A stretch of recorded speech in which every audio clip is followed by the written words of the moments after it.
nanga Yesu, yonde yo unelakanga, ofanda pembeni ya papa, okata makambo nanga, avuka nanga Yesu, yonde yo unelakanga, ofanda pembeni ya papa, okata makambo nanga, avoka nanga. Shalom, shalom, shalom. Je crois que par la grâce de Dieu, nous nous sommes connectés pour écouter la parole de Dieu. Vous savez que l'agneau se compose de beaucoup de parties. Et nous croyons que chaque partie est importante devant ce Dieu-là. Voilà pourquoi l'agneau est composé de beaucoup de parties.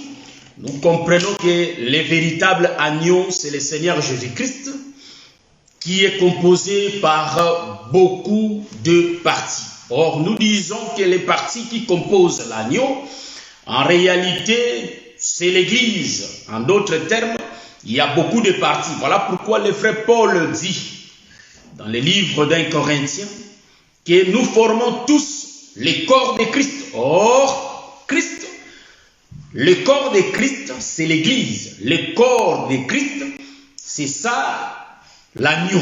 Donc, nous voyons que l'agneau est bien composé, mais il y a le prophète qui parle, Moïse, qui dit, on ne peut pas manger l'agneau seulement comme ça, parce que c'est tellement bon. Mais il faut ajouter les feuilles amères. Donc nous comprenons quand nous mélangeons l'agneau avec les feuilles amères, cela n'est pas facile. Je salue mon bien-aimé Massamba Pedro Joachim. Que le Seigneur te bénisse ainsi que ma soeur Esther Makizem Lenyota. Donc je vous salue. La bien-aimée José Lengo, la bien-aimée Alice, tous ceux qui me suivent, la soeur Esther Abigail Safi, que le Seigneur vous bénisse. Donc nous sommes en train de parler, le bien-aimé Farid Lemoussi, que le Seigneur vous bénisse. Nous sommes en train de dire, l'agneau est succulent. L'agneau est succulent à manger. Mais le prophète Moïse avait dit une chose. Il faut rajouter à l'agneau les feuilles amères. Donc je comprends quand je mélange l'agneau avec les feuilles amères, cela devient un peu amer, voyez-vous. Donc il y a la viande, il y a les goûts de la viande, mais il y a une partie d'amer qui monte aussi. Ça ne fait pas vraiment bien. Donc voilà pourquoi nous disons que les choses de Dieu sont comme ça. Donc la parole de Dieu, c'est bien de prêcher des révélations, prêcher par la connaissance, prêcher par, je dis que la doctrine, prêcher par la révélation. Voyez-vous? Donc nous avons la révélation, nous avons la connaissance, nous avons la doctrine, frères et ma soeur, et nous avons ce qu'on appelle, je crois, j'ai cité la connaissance, la révélation, la doctrine, et nous avons la partie prophétique. Donc, ce sont les quatre parlers d'un Corinthiens chapitre 14, le verset 6. Et nous disons qu'aujourd'hui, on va essayer aussi de toucher la partie doctrinale qui est les feuilles amères. Est-ce que vous voyez ça? Donc, nous avons les trois parlers qui est l'agneau et la doctrine. Donc, la doctrine porte le corps. Donc, nous comprenons que c'est le livre d'Exode, chapitre 12, que nous sommes en train de parler ici. Que le Seigneur bénisse son serviteur Farid Lemoussi. Donc nous comprenons, frères, que le feuilles amères, c'est la doctrine. C'est ce que nous allons vraiment toucher un peu. Nous allons bien marcher, mais en touchant aussi la doctrine. Vous savez que nous marchons par terre, mais fin de compte, nous volons. Mais quand nous allons voler, il faut que nous descendions aussi. Est-ce que vous voyez? Car nous sommes les aigles. Les aigles volent, mais ils redescendent aussi. Je salue l'homme de Dieu, je salue d'abord le frère King James Kabouya. À part ça, je vais saluer le serviteur de Dieu Timbanteke, que j'ai déjà salué, le bien-aimé Lemaji Morgan, le fils d'Aaron, que le Seigneur te bénisse. Donc, en réalité, je vais toucher rapidement l'écriture pour commencer ces choses. Donc, je vais faire notre lecture de la fois dernière. Donc nous allons toucher ça pour expliquer les choses que nous voulons lire. On avait lu dans les livres de Genèse, comme j'avais lu la fois dernière. Vous allez me supporter pendant la lecture. Je ne vais pas faire longtemps la révision car nous courons derrière le temps. Nous sommes dans le livre de Genèse, chapitre 11, les versets 31-32. Et puis je vais lire encore Genèse, chapitre 12, les versets 1 à 5. C'est ça notre écriture de base. Je fais ma lecture au nom de Jésus. Térak prit Abraham, son fils, et Lot, fils d'Aram, fils de son fils, et Sarai, sa belle-fille, femme d'Abraham, son fils. Ils sortirent ensemble d'Ur en Chaldée pour aller au pays des Canaan. Ils vinrent jusqu'à Charan et ils y habitèrent. Les jours de Térak furent de 250 ans et Térak mourut à Charan. L'Éternel dit à Abraham, va-t'en de ton pays, de ta patrie et de la maison de ton père dans le pays que je te montrerai. Je ferai de toi une grande nation et je te bénirai. Je rendrai ton nom grand et tu seras une source de bénédiction. Donc c'est Abraham qui est la source de la bénédiction. Je bénirai ceux qui te béniront et je maudirai ceux qui te maudiront. Et toutes les familles de la terre seront bénies en toi. Abraham partit comme l'Éternel le lui avait dit, et Lot partit avec lui. Abraham était âgé de 75 ans lorsqu'ils sortirent de Charan. Abraham prit Sarai, sa femme, et Lot, fils de son frère, avec tous les biens qu'ils possédaient, et le serviteur qu'ils avaient acquis à Charan. Ils partirent pour aller dans le pays des Charan, et ils arrivèrent au pays des Canaan. Amen. Voilà, c'est ça la lecture qu'on a faite. Nous voyons ici que normalement, je l'avais dit la fois dernière, car nous allons un peu progresser pour toucher les autres parties. Et nous voyons ici, en réalité, l'idée de sortir d'Ur dans le pays des Chaldées n'était pas venue d'Abraham. En réalité, l'idée était du père. Donc, nous comprenons le papa qui avait eu l'idée de quitter là où ils étaient et de faire la route pour Canaan. Mais remarquez que notre Dieu nous parle par des gestes. Notre Seigneur nous parle par sa parole et par le geste. Voilà pourquoi nous disons que le geste des prophètes, leur vie, rendent témoignage de notre Seigneur Jésus-Christ. Voilà pourquoi je salue mon bien-aimé Jean Didier Dinganga. Donc voilà pourquoi nous disons que la vie de Térak et la vie d'Abraham, en réalité, témoignent de notre Seigneur Jésus-Christ. Voilà pourquoi l'homme de Galilée, quand il va venir sur la terre, sous le soleil, il va dire, il regarde les Juifs, il voit que non, ces hommes sont en train de sonder les roues. Voyez-vous que sonder, c'est différent de lire partiellement. Donc, les Juifs, en réalité, ils sondaient les rouleaux. Ils savaient que c'est dans les rouleaux se trouve la vie. Voilà pourquoi ils savaient que pour hériter la vie éternelle, pour avoir la vie éternelle, il faut avoir la connaissance du rouleau.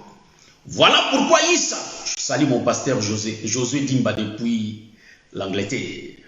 L'apôtre David Claudio, que le Seigneur vous bénisse, Clarisse Mafumba, que le Seigneur vous bénisse. Donc, en réalité, ils savaient que pour avoir la vie éternelle, il faut sonder les rouleaux. Donc, la vie réside dans les rouleaux. Or, les rouleaux qu'ils sondaient, c'était les Écritures de Dieu. Nous voyons le prophète Ésaïe est en train de dire que ce livre de la prophétie est cacheté. Ce livre de la prophétie est cacheté. En d'autres termes, les Juifs qui sondaient les rouleaux, en réalité, ils lisaient les paraboles de Dieu. C'est ainsi que les rouleaux s'est présenté. Voyez-vous? Donc les rouleaux apportaient un corps. Voilà pourquoi les rouleaux étaient présentés devant les Juifs pour leur dire, ce que vous sondez, ça c'est l'ombre. Or la réalité c'est moi. Voilà pourquoi Jésus avait dit aux Juifs qui sondaient les rouleaux que les Écritures que vous êtes en train de sonder rendent témoignage. En d'autres termes, il faut enlever vos yeux vers ces rouleaux que vous lisez. Commencez maintenant à me lire, car les véritables rouleaux c'est nous. Donc nous comprenons que quand Jésus parlait dans le livre de Jean, chapitre 5, le verset 39, en réalité, il disait indirectement aux Juifs qu'il faut ôter vos yeux vers les écrits là, il faut commencer à les regarder. Car les Écritures là, en réalité, rendent témoignage de moi. Donc moi-même, les véritables Écritures, je suis là. Pour avoir la vie, il faut me regarder. Il faut me suivre. Il faut croire en moi. Voilà pourquoi ici, l'histoire que nous avons lue ici, ça rend témoignage de Jésus-Christ. Donc nous comprenons que les Écritures sont seulement l'ombre. L'histoire de Térak et Abraham est seulement l'ombre de la réalité. Or, le frère Paul dit, la réalité se trouve en Christ. Est-ce que vous voyez ça? Donc ici, il faut voir Christ pour voir Abraham. Abraham a fait que prophétiser. Térak a fait que prophétiser. Mais eux-mêmes, ils étaient des aveugles. Est-ce que vous voyez ça? C'est-à-dire, ils menaient une vie comme nous. Ils ne savaient pas que non, leur vie rendait témoignage du véritable Dieu qui allait descendre sur la terre. Est-ce que vous voyez? Donc ici, nous allons voir l'idée de quitter Charan, pays dur, pour aller à Canaan, c'était l'idée du Père.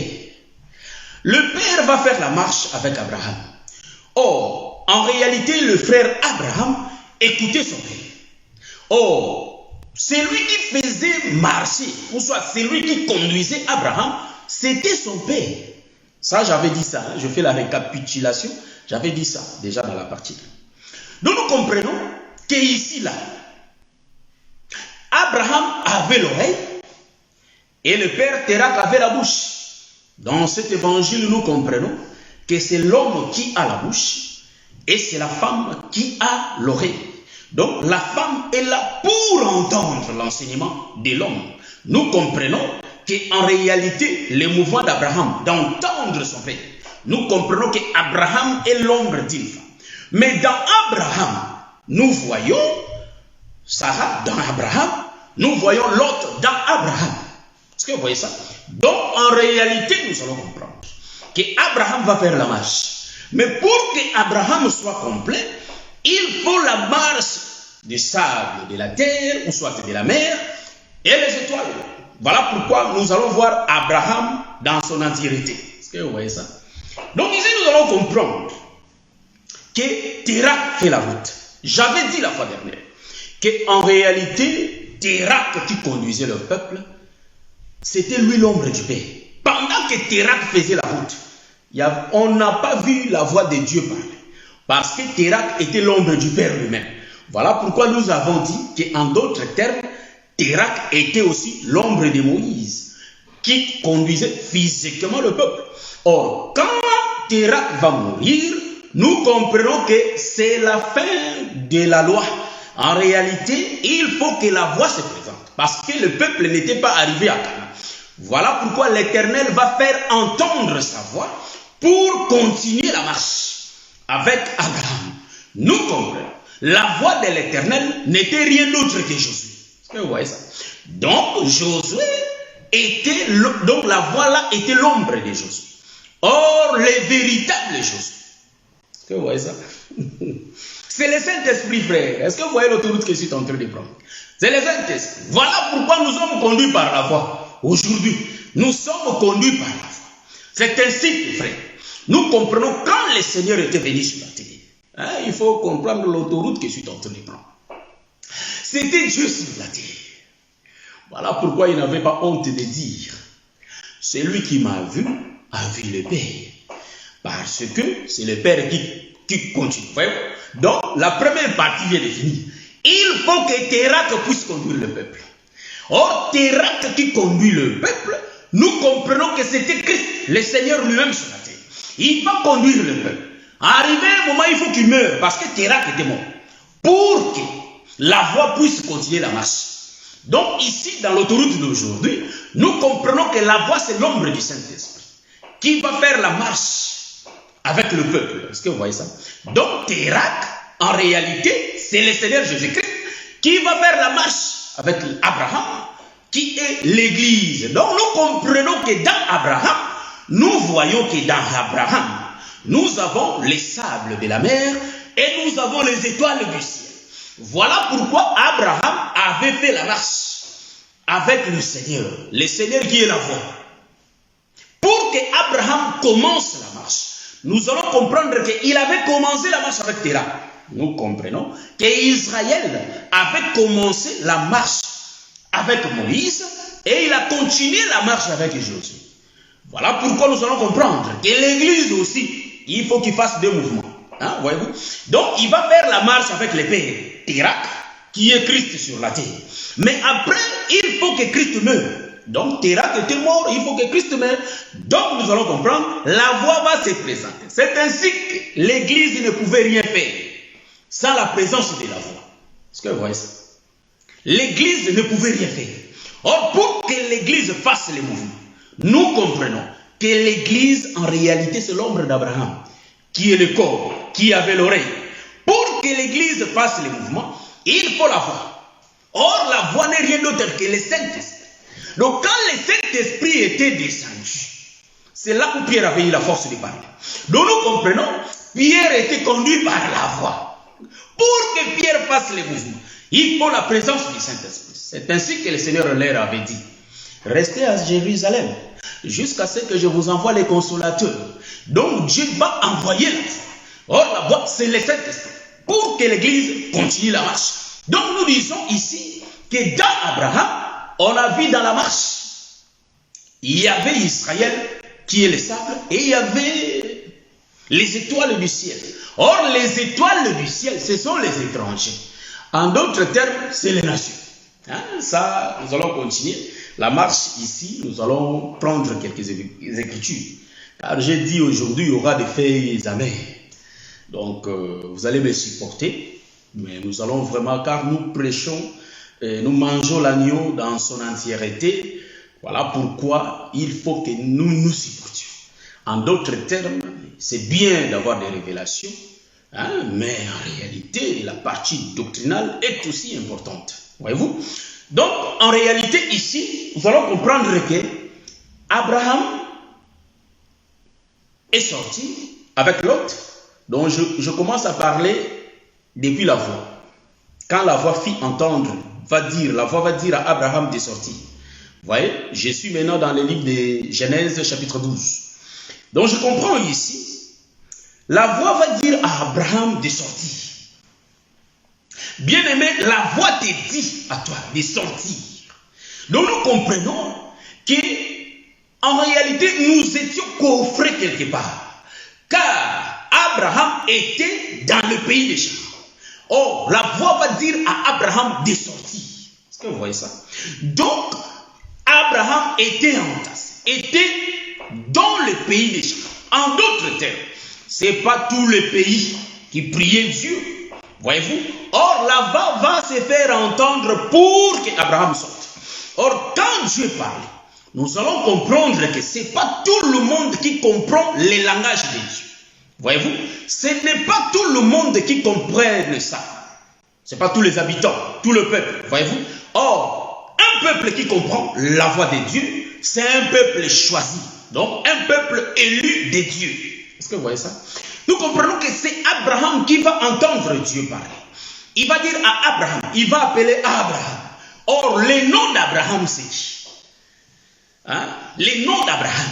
Bien-aimé, je salue mon bien-aimé Jimmy Grasse ainsi que ma belle-sœur Evelyne. Que le Seigneur te bénisse depuis Bordeaux. Mon bien-aimé, que le Seigneur te bénisse depuis Paris. Donc, nous allons comprendre que Abraham, en réalité, Abraham, c'est les sables de la terre, ou soit de la mer, et les étoiles du ciel. C'est ça Abraham, le nom d'Abraham. Donc Abraham est composé des deux peuples. Voilà pourquoi nous comprenons, quand Abraham va entendre la voix, nous comprenons que c'est les sables et les étoiles qui ont entendu la voix. Donc l'appel d'Abraham, en réalité, c'est Israël qui est appelé et les nations. Est-ce que vous voyez ça? Donc Abraham, en réalité, c'est tout un peuple. Donc, dans Abraham, il y a deux peuples. Voilà pourquoi, quand Noé faisait appel, il avait appelé les hommes et les animaux. Vous voyez? Donc, en réalité, Noé, véritable, c'est l'arche qui compose deux peuples. En d'autres termes, je l'avais dit dans mes enseignements précédents, j'avais bien dit que c'est les ventres. Les ventres. Hein, voyez-vous? J'aime ça. J'aime ça. Ouais. Donc, Rebecca, son ventre, avait deux peuples. Donc, nous voyons que les ventres de Rebecca, c'était Abraham qui avait deux peuples. Est-ce que vous voyez ça? Je suis en train de faire des tournures pour essayer un peu de faire comprendre ces choses que je suis en train de parler. Donc, en réalité, ici, nous allons comprendre que la voix de l'Éternel, c'était des tonnerres.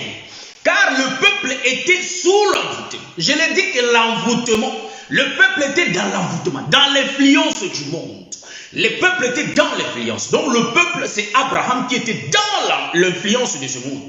Voilà pourquoi nous aussi aujourd'hui, nous faisons le même parcours. Car notre Dieu fait que répéter ce qui était passé. Donc il n'y a rien de nouveau sous le soleil. La même démarche que Dieu avait faite avec Israël, il continue à le faire jusqu'aujourd'hui. Est-ce que vous voyez ça? Donc Cantique des Cantiques nous explique ça avec la jeune femme, ou soit la femme, la Soulamite qui était brûlée par le soleil. Donc nous comprenons, quand Dieu va parler, dans le livre d'Exode chapitre 20, nous voyons que c'était des tonnerres. Hein? C'était des tonnerres. Donc c'était des grondements. C'est ça la voix de Dieu. Or, quand il y a des tonnerres et il y a des grondements, il est difficile à un peuple de supporter cela. Voilà pourquoi quand nous regardons les gens qui donnent à leurs églises le nom de Mont Sinaï, mais c'est difficile car à Mont Sinaï, c'était difficile de résister devant Dieu. Donc, quand vous donnez l'église le nom de Mont Sinaï, nous comprenons que vous faites fuir le peuple devant la présence de Dieu. Là, le peuple avait fui la présence de Dieu.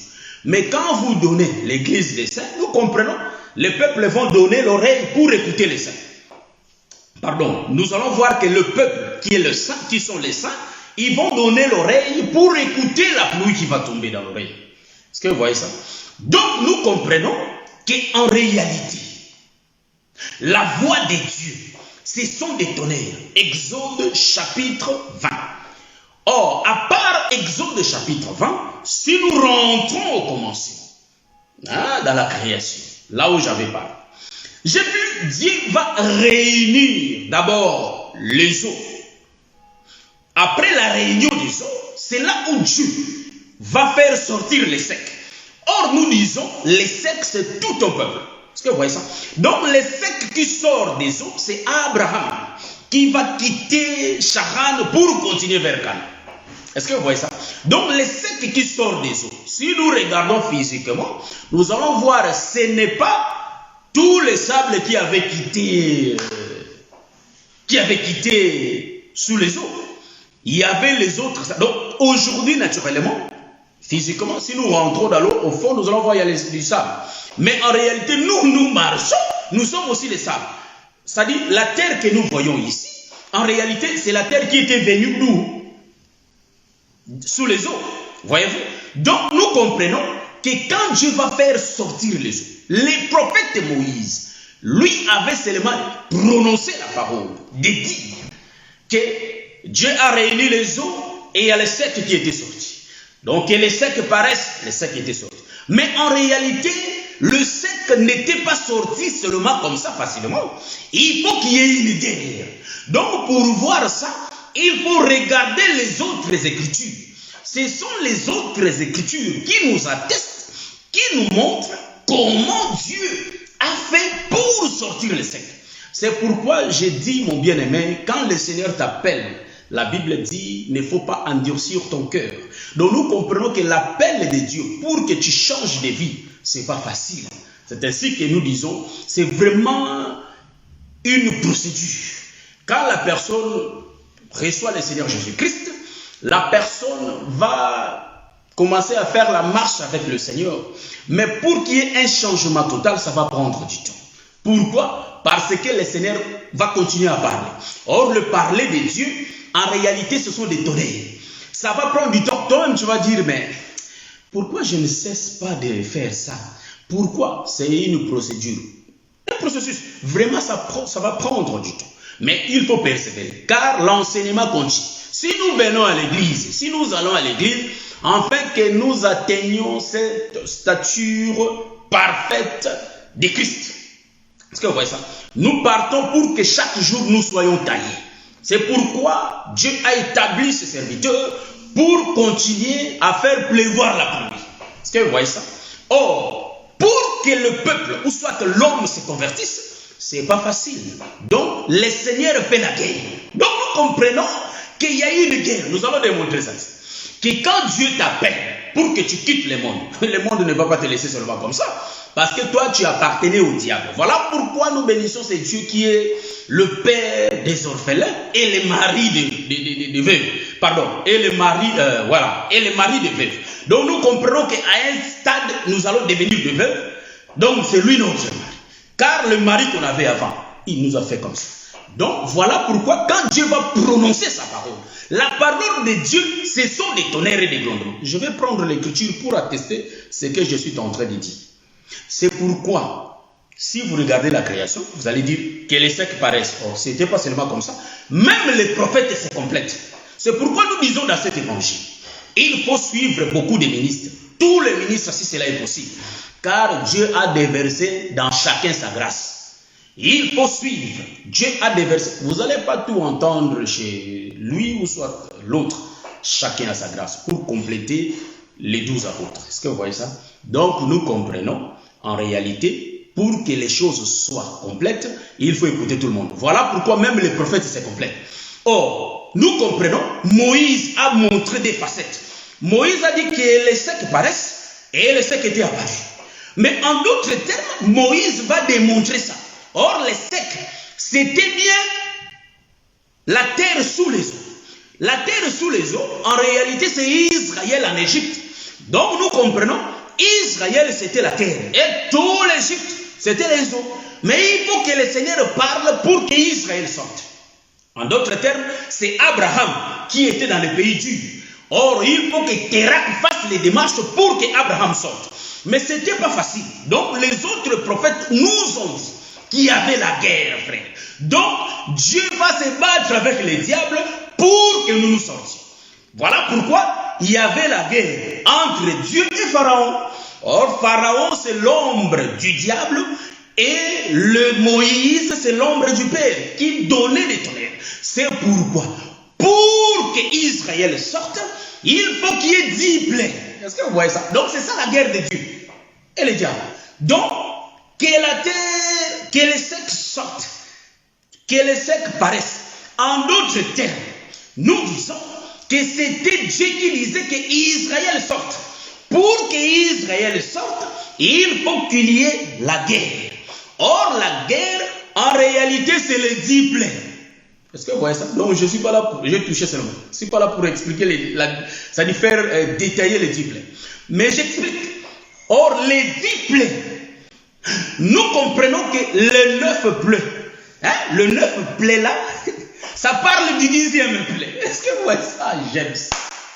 Voilà, donc, si dans cet évangile, nous disons que c'est Joseph le premier, vous allez me dire que, mais docteur, non, parce que Joseph est le 11e fils.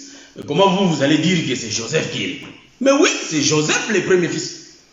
Par rapport à la révélation, frère, parce que nous voyons que le premier à mourir, c'était Joseph. Or, le premier à mourir, c'était lui-même le véritable Joseph, qui est le Seigneur Jésus-Christ. Est-ce que vous voyez ça? Vous allez me demander où Joseph était mort. Nous connaissons l'histoire. Voyez-vous? Donc, quand on avait amené l'habit chez les pères, nous comprenons que c'était la mort de Joseph. Dans la prison, Joseph était mort. Or, pour que le peuple soit sauvé, il faut la mort de Joseph par sa résurrection. C'est là où le peuple sera sauvé. Donc, nous comprenons qu'en réalité, c'est Joseph qui est le premier. Donc, le premier fils né. Tout le premier né appartient à Dieu lui-même. Donc ici, nous allons comprendre que le 9 plaies parlait du 10e plaie. Or, le 10e plaie, c'était la mort de l'homme pour la mort de l'agneau, la mort du premier-né pour que Israël sorte. Donc nous comprenons que les 10 plaies n'est rien d'autre que les 10 commandements. Donc nous comprenons qu'en réalité, Dieu va imposer, va faire fuir loin de sa face à Pharaon. Pour que Pharaon puisse fuir, il faut que Dieu puisse parler, afin qu'Israël sorte. Donc nous comprenons qu'Israël était sous l'Égypte. C'est pourquoi Israël était sous la domination de l'Égypte. Sous l'Égypte. Voilà pourquoi nous allons prendre l'écriture. J'ai dit nous allons prendre l'écriture. Je prends quelle écriture? Je vais prendre quelle écriture? Je prends l'écriture d'hymne national. Pour démontrer, nous allons voir d'abord le peuple. Nous allons voir le peuple étant Apocalypse 17-15. C'est là où nous allons expliquer ça, c'est Israël. Mais Israël a des facettes. Pardon, ça c'est l'Égypte. Je dis que Israël, non, c'est l'Égypte. Apocalypse 17-15, nous lisons au nom de Jésus. Et il me dit, c'est pourquoi frère, il faut lire les Écritures avec l'esprit de la révélation. Car quand le Seigneur te montre les eaux, toi tu crois que c'est les eaux. Non, c'est un peuple, frère. Donc il me dit, les eaux que tu as vues, sur lesquelles la prostituée est assise, ce sont des peuples, des foules, des nations et des langues. Donc en réalité, nous allons voir sur les eaux était assise une prostituée. Remarquez. Vous savez qu'il y avait un temps, les diables croyaient qu'il était Dieu. Il faisait la discussion, il parlait avec. J'aime ça parce que Dieu parle avec les diables. Pendant leur conversation, il y a Dieu qui dit au diable, il dit au serpent ancien, il dit, mais toi tu n'es pas Dieu, tu es un homme. Donc, nous comprenons que pour être Dieu, il faut être formé par les 12 pierres. Si tu as seulement 9 pierres, tu n'es pas Dieu. Tu es un homme. C'est pourquoi Dieu lui-même se compose de 12 pierres. Voyez-vous? Donc, les 12 pierres, c'est le corps de Jésus. Voyez? Mais le 9 pierres n'est pas le corps de Jésus. Voyez-vous? C'est l'inférieur à 12. Donc, le chiffre 12, c'est ce qui englobe la suffisance de Dieu. Est-ce que vous voyez ça? Or, en réalité, quand Jean va regarder, il va voir que ce sont des eaux. C'est pourquoi aujourd'hui, quand les gens lisent les Écritures, ils voient les Écritures, mais Ésaïe dit c'est cacheté. Si vous voyez l'arbre, il ne faut pas croire que c'est l'arbre. Dieu a un autre langage derrière l'arbre là, cet arbre là. Donc ici, il va dire que ce sont des gens, ce sont des foules, ce sont des langues. En réalité, c'est l'Égypte. Mais nous allons remarquer, dans l'Égypte, sous l'Égypte, il y a Israël qui était terrassé. Mais le Seigneur va faire le mouvement de parler. C'est pourquoi les 10 plaies, c'était le langage de Dieu. Il parlait. Il enseignait les diables. Et le diable n'a pas résisté à l'enseignement. Voilà pourquoi nous disons que le diable ne peut jamais résister devant la loi. Est-ce que vous voyez ça? Car c'est la loi qui tue, frère. Donc le diable, il ne peut pas obéir à la loi. Donc en d'autres termes, le diable n'a pas pu observer la loi. Ouais. Donc la loi, c'était les 10 plaies. Les 10 commandements, c'était les 10 plaies. Or, les 10 plaies va tuer le premier fils. Est-ce que vous voyez ça? Les 10 plaies va tuer le premier fils. Nous comprenons. Pour qu'Israël sorte, il faut que la loi. Or, la loi était venue pour tuer Joseph, pour tuer Christ, pour qu'Israël sorte. Est-ce que vous voyez? Donc, nous comprenons. La loi qui a été donnée, c'était la voix de Dieu. La voix de Dieu qui était représentée par 10 plaies. Or, les 10 plaies n'est rien d'autre que des tonnerres de l'exode. Est-ce que vous voyez ça? Donc, n'est rien d'autre que le langage de Dieu. Quand ça fait boum, boum, le peuple ne peut pas résister. Même le diable fouille, il fouille. Nous démontrons par les Écritures que le diable fouillait devant Jésus. Est-ce que vous voyez? Donc, je prends l'Écriture pour démontrer ce que j'ai dit. Je prends l'Écriture. Les prophètes se complètent comme j'avais dit. Je suis dans les livres pour démontrer la sortie. Après, je vais essayer un peu de le faire marier pour qu'il y ait l'harmonie. Psaume chapitre 18. Nous sommes dans les livres Psaume chapitre 18. Je prends Bon, nous lisons verset 14. Nous commençons verset 14. La Bible dit ceci. L'Éternel tonna dans les cieux. Hein, le ton. Donc, nous disons que Dieu, c'est un grand musicien, frère. Ouais. Donc, notre Dieu, c'est un grand musicien. Si aujourd'hui, nous avons des chanteurs, parce que lui-même, c'est un bon chanteur, frère. Donc, le parler de Dieu, c'est la chanson. Voilà pourquoi l'évangile, c'est une chanson, frère. Donc, c'est un son qui est agréable à l'oreille. C'est ça l'évangile. C'est pourquoi, depuis l'éternité, nous avons toujours écouté ces choses. C'est pourquoi quand nous les réécoutions ici aujourd'hui, ça nous fait du bien, car nous connaissons les sons, la voix de Dieu, car notre Dieu, c'est un musicien. Est-ce que vous voyez? La Bible dit, l'Éternel, Psaume chapitre 18, le verset 14, l'Éternel tonna dans les cieux, les Très-Hauts fit retentir sa voix avec la grêle. Donc la voix, Dieu qui avait fait retentir sa voix avec la grêle, les charbons de feu. Voyez-vous des choses qui sortaient de la bouche de Dieu? C'est que les diables voyaient. Donc en réalité, ça représente les diplômes. Pour faire sortir le sec des eaux. Donc l'Éternel tonna, les Très-Hauts fit retentir sa voix avec la grêle et les charbons de feu. Le verset 15. Il lança des flèches et dispersa mes ennemis.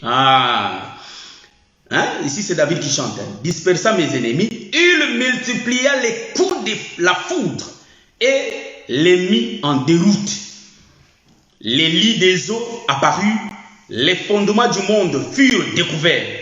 Par ta menace, ô Éternel, par le bruit du souffle de tes narines, il étendit sa main d'en haut, il me saisit.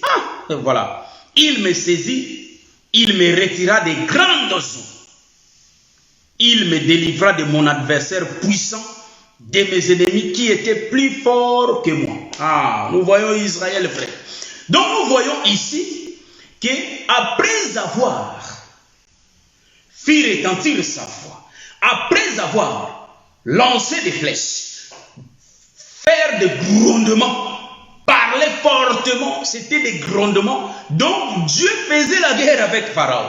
En d'autres termes, Dieu présentait sa puissance devant Pharaon pour que Israël sorte. En réalité, le parler de Dieu va faire déplacer les eaux. Est-ce que vous voyez ça? Va faire déplacer les eaux. Or, nous allons voir ça aussi devant la mer Rouge. C'était le même cas.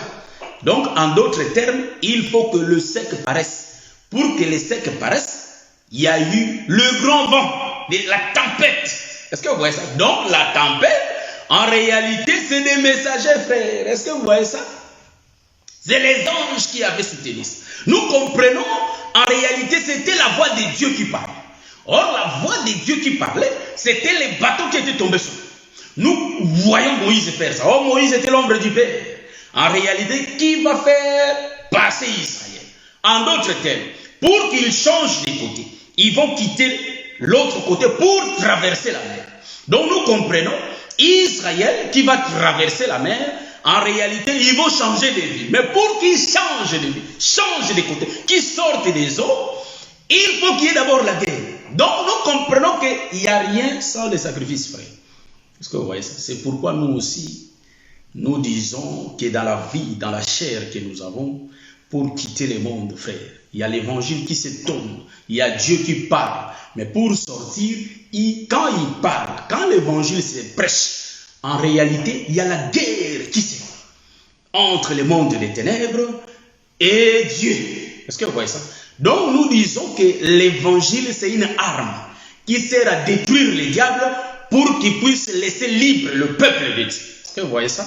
Donc ici nous démontrons qu'en réalité Israël pour sortir, donc c'était le sec sous les eaux. Pour que les eaux s'écartent, il faut qu'il y ait les grondements. Donc en réalité, Ésaïe nous explique que les eaux agitées, la mer agitée, en réalité, c'est les méchants. Ésaïe le dit, je crois que c'est Ésaïe 57. Ça dit, j'ai oublié là où c'est écrit, mais je sais que c'est le prophète Ésaïe qui le dit. C'est-à-dire, Apocalypse a expliqué que les eaux, c'est un peuple. Ésaïe a dit que la mer agitée, c'est les méchants, frère. Les méchants sont comme la mer agitée. C'est dans le livre d'Ésaïe 57, je crois. Je ne sais pas, mais je crois. Donc, en réalité, la mer agitée, c'est les méchants. Donc, Israël était entouré par les méchants. Nous comprenons que nous aussi, ne faut pas chercher les Égyptiens partout, où ça, n'importe où. En réalité, les Égyptiens sont tout autour de nous. Ce monde ici est là pour nous influencer. Est-ce que vous voyez ça? Donc nous comprenons que le désir de l'Éternel, le plan de Dieu, il faut que nous quittions l'Égypte. Mais pendant cette guerre qu'il fait, nous comprenons, pour quitter l'Égypte, en réalité c'est la pensée de Dieu. Mais en réalité ce n'est pas aussi par notre force, mais en réalité c'est par la force de l'Éternel. Voilà pourquoi Dieu lui-même va dire ceci, que c'est par mon bras étendu que je fais sortir Israël de l'Égypte. Donc nous voyons que les méchants, c'est les gens que nous voyons aujourd'hui. Ils sont là pour nous faire pécher, frère. Ils sont là pour nous arrêter, afin que nous ne progressions pas. C'est ainsi que nous disons, étant un enfant de Dieu, je vais exhorter quelqu'un, il faut que nous ayons cette vie de sacrifice. Pourquoi je le dis? Parce que tout autour de nous, il y a de l'impudicité partout. Tout autour de nous, il y a de l'adultère. Tout autour de nous, il y a de l'assassinat. Il y a des gens qui font beaucoup de mal. Or, le mal que les gens font, c'est marier à notre chair. Pour que notre chair soit séparée du mal de ce monde, des désirs de ce monde, il faut que nous acceptions l'évangile. Il faut que nous soyons obéissants. Donc l'évangile va créer la guerre en nous, afin que cela sépare la chair. Voyez-vous? La chair, afin que cela tue notre chair. Pour que la chair soit tuée, il faut que nous sacrifions. Il faut que nous nous abstenions de tous les mal. Est-ce que vous voyez ça? L'abstinence est la meilleure des choses, frère.